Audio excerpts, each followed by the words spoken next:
Welcome back to the channel. তো finally আজকে আমরা ট্রাভেল করছি ইন্ডিয়াতে। তো সেই জন্য আমরা এখন এয়ারপোর্টে চলে এসেছি। অ্যাকচুয়ালি আমরা এসেছি অনেকটা আগে, প্রায় 3 আওয়ার্স আগেই আমরা চলে এসেছি, কারণ ডোডোকে নিয়ে এই ফার্স্ট টাইম আমরা ট্রাভেল করব, তাও আবার ইন্টারন্যাশনাল ট্রাভেল।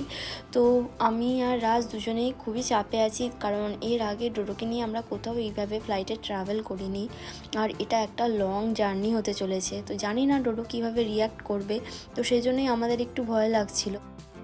এখানে দেখো বন্ধুরা, আমাদের সঙ্গে এতগুলো লাগেজ হয়েছে, তো এগুলো সবই চেক ইন ব্যাগ, তো সেই জন্য আমরা একটু সামনের দিকে এনেই রেখেছিলাম।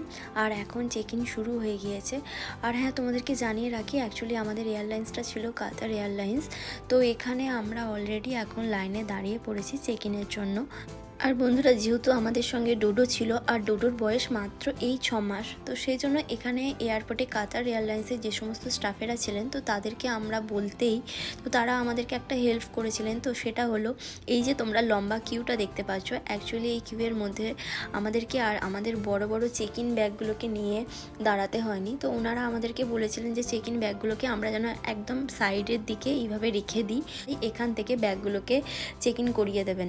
তো সেটা আমার আর রাজের জন্য অনেকটা হেল্পফুল হয়েছিল, কারণ তোমরা দেখতেই পাচ্ছ অলরেডি আমার পিঠে ডাইপার ব্যাগটা রয়েছে, দুটো স্ট্রোলার আছে, রাজের কাছেও দুটো ক্যারি অন ব্যাগ আছে। আর এখানে দেখো বন্ধুরা, এখন আমাদের চেক ইন শুরু হয়ে গিয়েছে, আর এখানে আমাদের সমস্ত ব্যাগগুলোও চলে এসেছে। তো এখন ব্যাগগুলোকে পরপর একে একে ওয়েট করা হচ্ছে, তারপর ওনারাই প্রত্যেকটা ব্যাগের মধ্যে একটা একটা করে ট্যাগ লাগিয়ে দিচ্ছেন।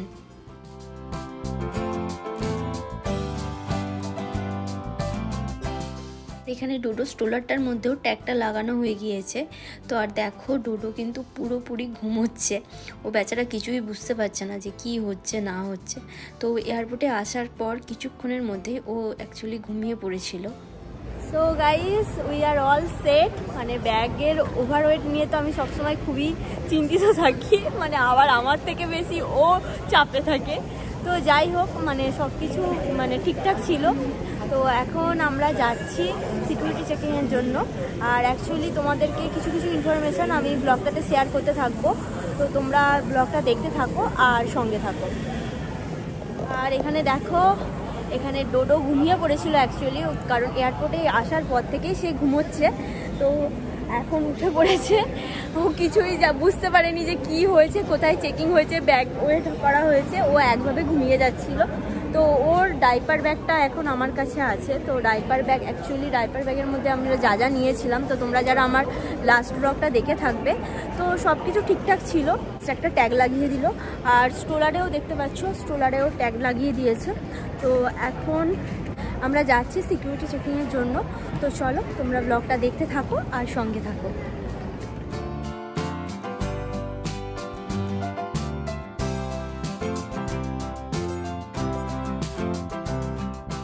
অ্যাকচুয়ালি সিকিউরিটি চেকিংয়ের জন্য আমাদের অনেকটা ওয়াক করে যেতে হচ্ছিলো, আর যেহেতু ডোডোর স্ট্রোলারটা আমাদের সঙ্গেই ছিল, তো সেজন্য আমরা এলিভেটারটাই এখানে ইউজ করছিলাম, কারণ স্ট্রোলার নিয়ে এলিভেটারে যাওয়াটাই আমাদের কাছে অনেকটা ইজি হচ্ছিল।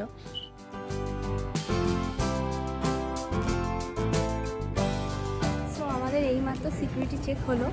অ্যাকচুয়ালি মানে কি বলবো, প্রত্যেকটা ব্যাগকে খুলে খুলে চেক করেছে আর কি।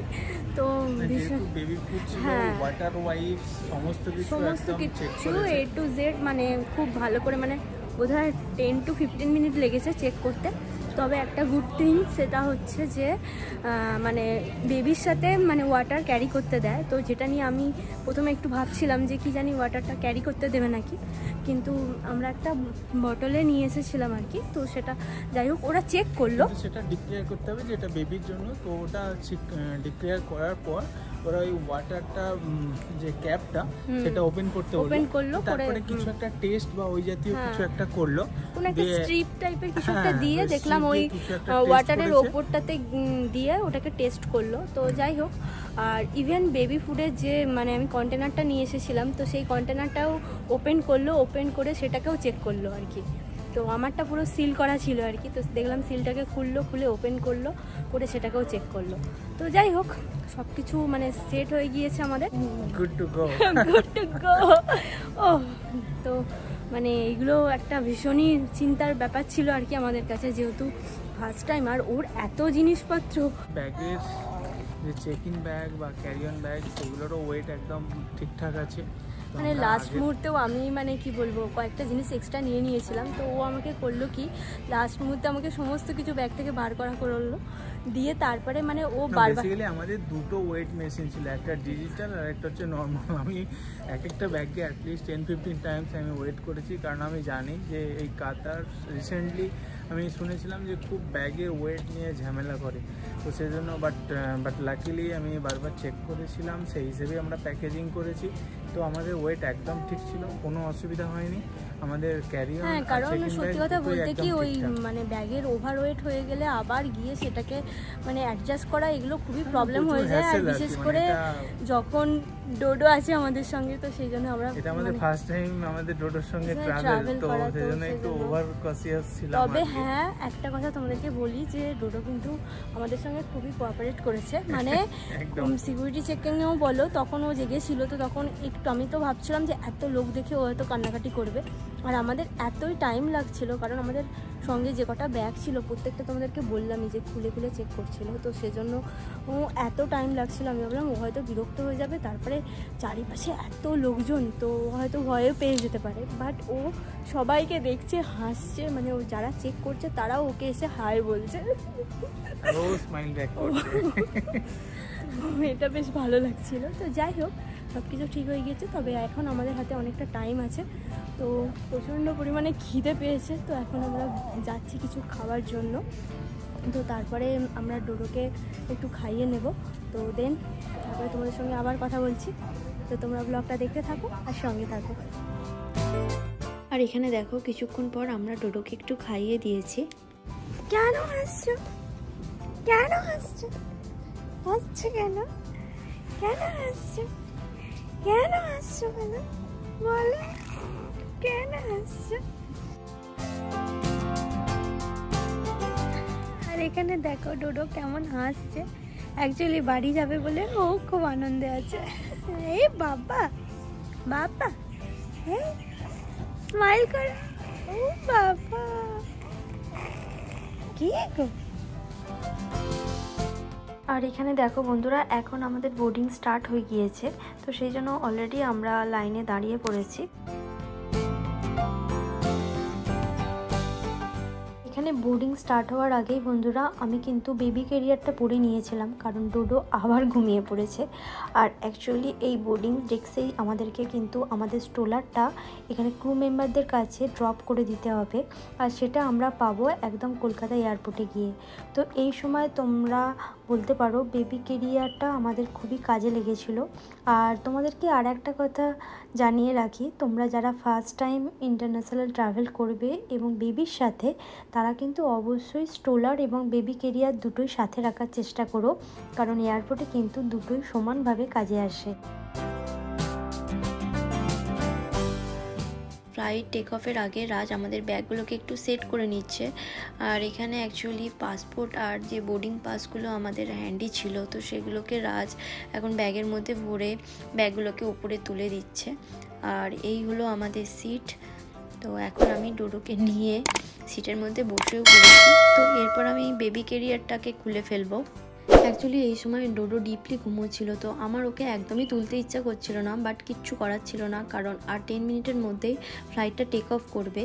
আর ঠিক তার আগেই এখানে ক্রু মেম্বাররা এসে দেখো এইরকম একটা ছোট সিট বেল্ট আমাদেরকে দিয়ে গিয়েছিল, এবং সেখানে বলা ছিল যে মম অথবা ড্যাড যে বেবিকে হোল্ড করবে তার সিট বেল্টের সঙ্গে সেটাকে লাগিয়ে নিয়ে বেবিকে এইভাবে হোল্ড করতে হবে। আর বন্ধুরা তোমাদেরকে জানিয়ে রাখি, অ্যাকচুয়ালি বাড়ি থেকে আসার সময় আমি বেশ কিছু কটন বলও এনেছিলাম, যেটা ডোডোর কানে আমি দিয়ে দিয়েছিলাম ফ্লাইট টেক অফের সময়। তবে টেক অফের সময় খুব একটা বেশি ভিডিও করতে পারিনি, কারণ এই সময় ডোডো একটু কাঁদছিল, কারণ ওর ঘুমটা ভেঙে গিয়েছিল। আর এখানে দেখো ফ্লাইট টেক অফের পর ডোডো আবার ঘুমিয়ে পড়েছে।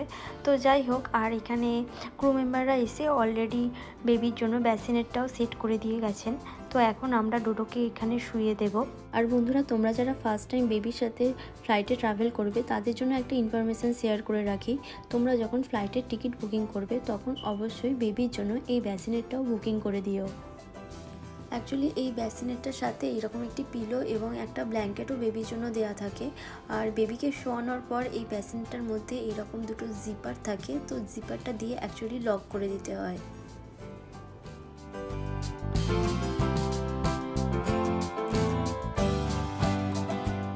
এখানে দেখো বন্ধুরা, আমরা ডোডোকে ব্যাসিনেটটার মধ্যে শুইয়ে দিয়েছি আর ও ডিপলি ঘুমোচ্ছে। ওর গায়ে ব্ল্যাঙ্কেটটাও চাপা দিয়ে দিয়েছিলাম, যদিও ডোডোর জন্য আমি বাড়ি থেকেও একটা ব্ল্যাঙ্কেট নিয়ে এসেছিলাম। আর এখানে প্রায় 1 আওয়ার মতো ঘুমানোর পর এখন সে উঠে পড়েছে। আর এখন আমি ওর জন্য ফর্মুলাটা বানিয়ে দিয়েছি আর রাজ ওকে এখন দেখতেই পাচ্ছ খাইয়ে দিচ্ছে।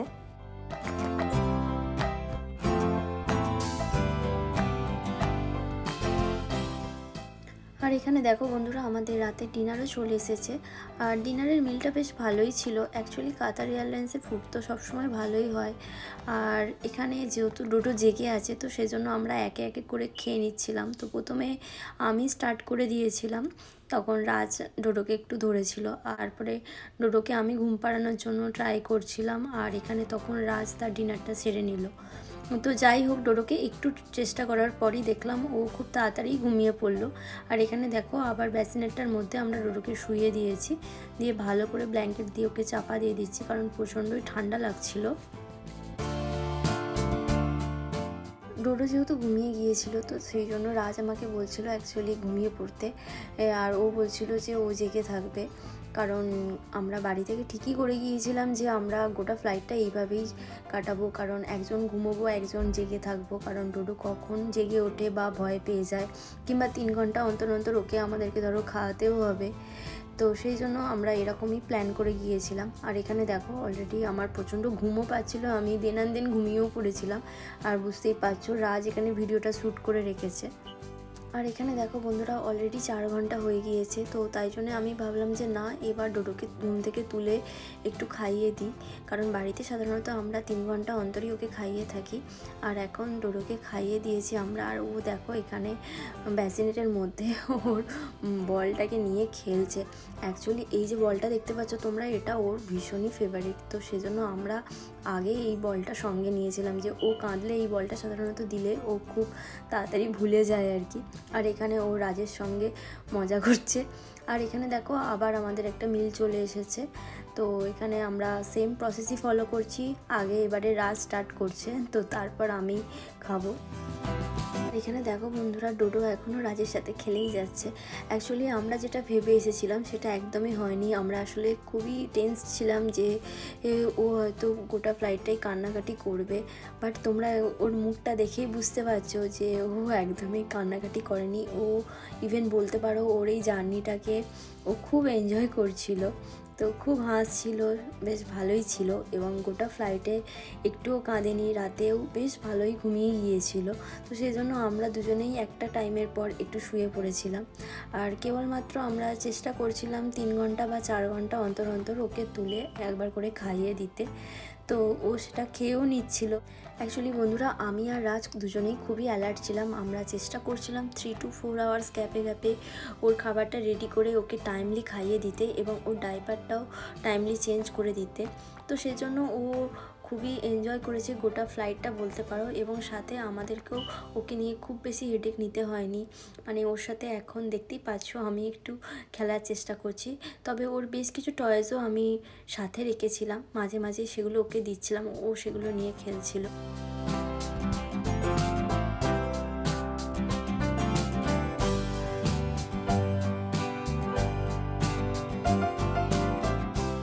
আর এখানে দেখো বন্ধুরা, আর কিছুক্ষণের মধ্যেই আমরা ল্যান্ড করব। তো সেজন্য আমি আমার সিট বেল্টটার সঙ্গে ডোডোর সিট বেল্টটা লাগিয়ে নিয়ে ওকে আমার কোলে এইভাবে বসিয়ে নিয়েছিলাম। আর এখানে দেখো ওর কানে কটন বলগুলো দিয়ে আমি ওর মুখে প্যাসিফায়ারটাও দেওয়ার চেষ্টা করছিলাম, বাট এই সময় ও কাঁদেনি ঠিকই, কিন্তু খুবই বিরক্ত হচ্ছিল। তার কারণ হচ্ছে ও ছোটো থেকেই একদমই প্যাসিফায়ার নিতে চায় না। তো যেহেতু ও জেগেছিল, তো সেজন্য আমি ওরটা প্রায় বলতে পারো এক প্রকার জোর করেই দেওয়ার চেষ্টা করছিলাম, বাট ও ভীষণই রেগে যাচ্ছিল বলতে পারো। তো যাই হোক, এখানে এখন আমরা দোহাতে নেমে পড়েছি। দোহাতে বন্ধুরা আমাদের কেবলমাত্র 1.5 আওয়ারের লেওভার ছিল। তো সেই জন্যই আমরা ফ্লাইটের টিকিট বুকিংয়ের সময় এয়ারপোর্ট গল্ফ কার্টগুলো রিকোয়েস্ট করে রেখেছিলাম। আর যেহেতু আমাদের সঙ্গে ইনফ্যান্ট বেবি ছিল, তো সেই জন্য সেটা তারা অ্যাকসেপ্টও করে নিয়েছিল। অনেক সময় দেখা যায় কি দোহাতে একটা টার্মিনাল থেকে কানেক্টিং ফ্লাইটের জন্য নেক্সট টার্মিনালে যেতে অনেকটা সময় লেগে যায়, আর এত ছোট বেবিকে নিয়ে সেটা আমাদের জন্য খুবই অসুবিধাজনক হয়ে যেত। তো সেই জন্যই আমরা এটা রিকোয়েস্ট করে রেখেছিলাম। তো আমরা খুবই অল্প সময়ের মধ্যে নেক্সট আমাদের কানেক্টিং ফ্লাইটের জন্য নেক্সট টার্মিনালে পৌঁছে যেতে পেরেছিলাম। আর এখন আমরা আমাদের নেক্সট ফ্লাইটের বোর্ডিং স্টার্ট হওয়ার জন্য অপেক্ষা করছি। এখানে দেখতেই পাচ্ছ বন্ধুরা, অলরেডি আমরা আমাদের নেক্সট ফ্লাইটে বসে পড়েছি। আর কিছুক্ষণ পরেই আমাদের ফ্লাইট টেক অফ করবে। আর এখানে দেখো ডোডো কিন্তু ফুল মুডে আছে, কারণ আর কিছুক্ষণ পরই বাড়ির সকলের সঙ্গে ওর দেখা হবে। তো আমাদেরও যতটা এক্সাইটমেন্ট লাগছে, তার থেকে মনে হয় ডোডো আজকে খুব এক্সাইটেড আছে। ফ্লাইট ছাড়ার কিছুক্ষণ পরেই এখানে আমাদের রাতের ডিনার চলে এসেছে। তো যাই হোক, ডিনারের মিলটাও বেশ ইয়ামি ছিল। আর এখানে আমরা আমাদের ডিনারটা কমপ্লিট করে ডোডোকেও খাইয়ে দিয়েছিলাম, এবং খাওয়ার কিছুক্ষণের মধ্যেই দেখলাম ডোডো ঘুমিয়ে পড়লো। তো সেজন্য আমরাও অল্প করে একটু ঘুমিয়ে নিয়েছিলাম। তো এখন আমরা ফাইনালি কলকাতায় নেমে পড়েছি। তো কলকাতায় নেমে সমস্ত রকম প্রসেসগুলোকে কমপ্লিট করে, মানে ইমিগ্রেশন কমপ্লিট করে এখন আমরা বাইরে চলে এসেছি। তো দেখতেই পাচ্ছ এখন আমাদের ব্যাগগুলো এসে পৌঁছায়নি। তো ব্যাগগুলোর জন্য এখন আমাদেরকে কিছুটা সময় ওয়েট করতে হবে। আর এখানে দেখো বন্ধুরা, আমাদের ব্যাগগুলো চলে এসেছে, কিন্তু ডোডো স্ট্রোলারটা এখনও পর্যন্ত আসেনি।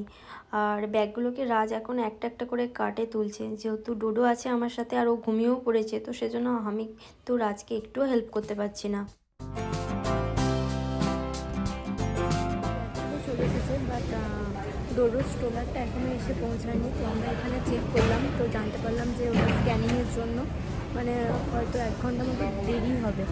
তো ও বেচারা ঘুমিয়ে পড়েছে এখন। ওই আর কি, মানে কী বলবো, একদম ভালো লাগছে। মনে হচ্ছে যে কতক্ষণে বাড়ি যাব। তো যাই হোক, এখন জাস্ট ওয়েট করতে হবে আমাদেরকে স্ট্রোলারটার জন্য। প্রায় 30 মিনিট পর আমরা আমাদের স্ট্রোলারটা হাতে পেলাম। অ্যাকচুয়ালি সিকিউরিটিতে জানতে পারলাম যে স্ক্যানিংয়ের জন্য স্ট্রোলারগুলো পেতে সাধারণত দেরিই হয়। তো যাই হোক, আমাদের মতো এরকম অনেকেই ওয়েট করছিল। তো এখন আমরা ফাইনালি এয়ারপোর্টের বাইরে বেরিয়ে পড়েছি, আর বাড়ির সকলে চলেও এসেছে। তো তোমরা অবশ্যই জানিও আজকের ব্লগটা তোমাদের কেমন লাগলো। আমাদের এই গোটা ফ্লাইট জার্নি উইথ একটা 6 মান্থের বেবির সাথে, সেটা তোমাদের সঙ্গে শেয়ার করলাম, এবং যতটা পারলাম ইনফরমেশানগুলো শেয়ার করার চেষ্টা করলাম। তো বন্ধুরা, আজকের ব্লগটা যদি তোমাদের ভালো লেগে থাকে, অবশ্যই ব্লগটাতে একটা লাইক করো, শেয়ার করো। নতুন দেখছো তারা অবশ্যই আমার চ্যানেলটাকে সাবস্ক্রাইব করে আমার পাশে থেকো।